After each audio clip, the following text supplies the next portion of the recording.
दात मजबूत करा. दात मजबूत असतील तर शरीर मजबूत राहतंय. सगळ्यात महत्वाचं आहे ते दात, कारण दात मजबूत पाहिजेत. हे दुखले, किडले, सडले हे सगळं बास करा, बंद नको.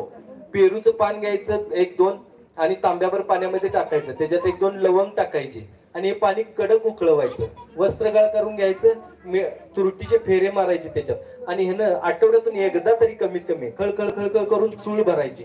चूळ भरलात की बस, आठवड्यातून एकदा बघा. आठवडाभर हिलणे की बात नाही, दात एकदम मजबूत राहतात. घासायची सुद्धा गरज नाही. लहानपणी आम्ही तर ते म्हशीचं शेणापासून शेणकूट तयार केलेलं असायचं, तिची राख घ्यायची, ती चुलीतली काढून त्याच्यात मीठ घालायचं, बोटानं पाक बोट लाल विस्तपर्यंत कार घासायचं आणि ते तांब्याभर पाणी असंच घेऊन जायचं. केलेलं झालं, संपला विषय. आता ब्रशनं घासून सुद्धा रक्त काढतात पोरं दातात, तरी सुद्धा दात राहीनच चांगलं. हिरड्या सुजल्या, दात किडले, अमुक झालं, हे सगळे प्रकार बंद. पेरूच्या पानानं बंद होतात. करून बघा. लवंग स्वयंपाकघरात आणली पूर्वजांनी आपल्या, ते दात मजबूत करण्यासाठी, जेवण खमंग होण्यासाठी नाही, तर दात मजबूत व्हायला पाहिजेत, त्यासाठी लवंग आहे.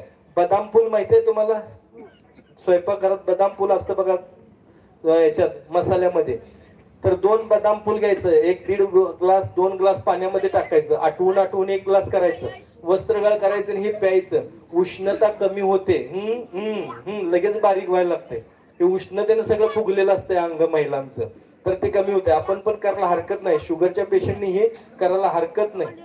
पचन संस्था जर चांगली व्यवस्थित ठेवायची असेल तर तमालपत्री घ्यायची, 1 ग्लास 2 ग्लास पाण्यामध्ये टाकायचे, आटवून 1 ग्लास करायचं, वस्त्रगाळ करून घ्यायचं आणि हे पाणी प्यायचं.